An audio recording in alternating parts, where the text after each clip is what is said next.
आप सारे मसीह बहन भाइयों को एक बार फिर से जय मसीह की।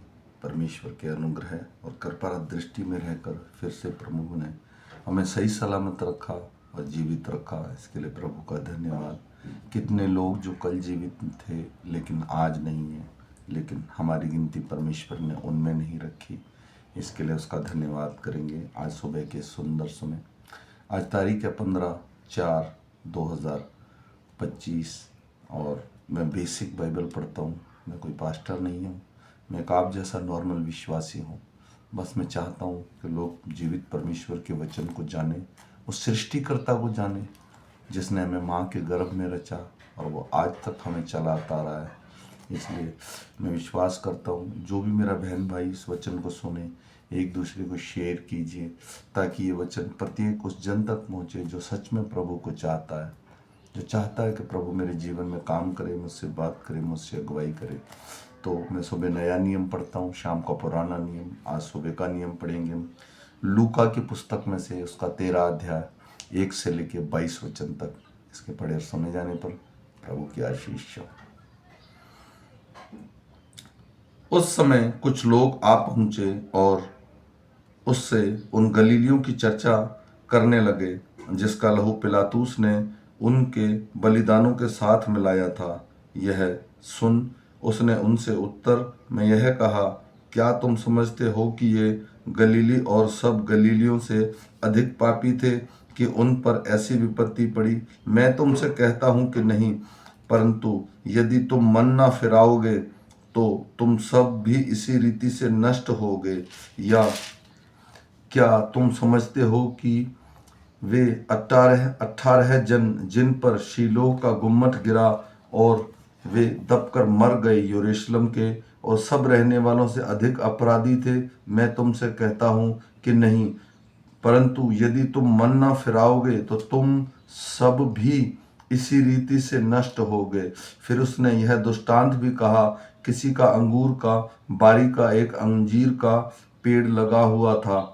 वह उसमें फल ढूंढने आया परंतु ना पाया।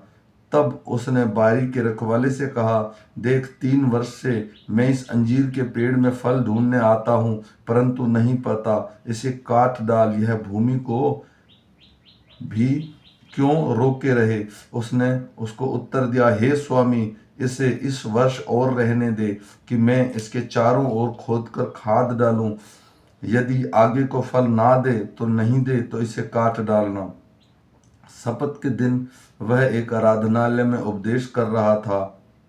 वहां एक स्त्री थी जिसमें 18 वर्ष से एक दुर्बल करने वाली दुष्ट आत्मा लगी थी और वह कुबड़ी हो गई थी और किसी रीति से सीधा नहीं हो सकती थी। यीशु ने उसे देखकर बुलाया और कहा, हे नारी, तू अपनी दुर्बलता से छूट गई। तब उसने उस पर हाथ रखे और तुरंत सीधी हो गई और परमेश्वर की बढ़ाई करने लगी, इसलिए कि यीशु ने सब्त के दिन उसे अच्छा किया था। आराधनालय का सरदार रिसियाकर लोगों से कहने लगा, 6 दिन हैं जिनमें हम काम करना चाहिए, अंत उन ही दिनों में जाकर चंगे हो, परंतु सब्त के दिन में नहीं। यह सुन कर प्रभु ने उत्तर दिया, हे कपटियों, क्या सब्त के दिन तुम में से हर एक अपने बैल या गधे को थान में खोलकर पानी पिलाने नहीं ले जाता? तो क्या उचित ना है कि यह स्त्री जो अब्राहम की बेटी है, जिसे शैतान ने 18 वर्ष से बांध रखा था, सब्त के दिन उस बंधन से छुड़ाई जाती?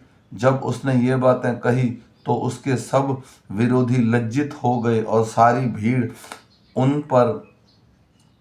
उन महिमा के कामों को जो वह करता था आनंदित हुई। फिर उसने कहा, परमेश्वर का राज्य किसके समान है और मैं उसकी उपमा किससे दूं? वह राई के दाने के समान है जिसे किसी मनुष्य से लेकर अपनी बारी में बोया और वह बढ़कर पेड़ हो गया और आकाश के पक्षियों ने उसकी डाली पर बसेरा किया। उसने फिर कहा, मैं परमेश्वर के राज्य की उपमा किससे दूं? वह खमीर के समान है जिसको किसी स्त्री ने लेकर 3 पसेरी आटे में मिलाया और होते होते सब आटा खमीर हो गया। वह नगर नगर और गांव गांव होकर उपदेश करता हुआ यरूशलेम की ओर जा रहा था। आमीन। मेरे भाई और बहनों, यह सुबह का वचन है और ये वचन दिन भर हमारी अगुवाई करे। जो भी इसे मेरा बहन भाई ऑनलाइन सुने, प्रभु उसके परिवार में, उसके घर में, उसके कामकाज में, उसके बीमारी में, उसके कलेश में, उसकी चिंता में उसे छुटकारा दे और उसके घर में शांति समाधान दे। मैं आशा करता हूँ कि ये वचन हमारे हृदयों और मनों में काम करें। हम फिर मिलेंगे शाम के वचन के साथ। तब तक सारे मेरे ऑनलाइन बहन भाइयों को और सारे मसीह बहन भाइयों को फिर से जय मसीह की। परमेश्वर की दया अनुग्रह कृपा हम पर सदा होता रहे।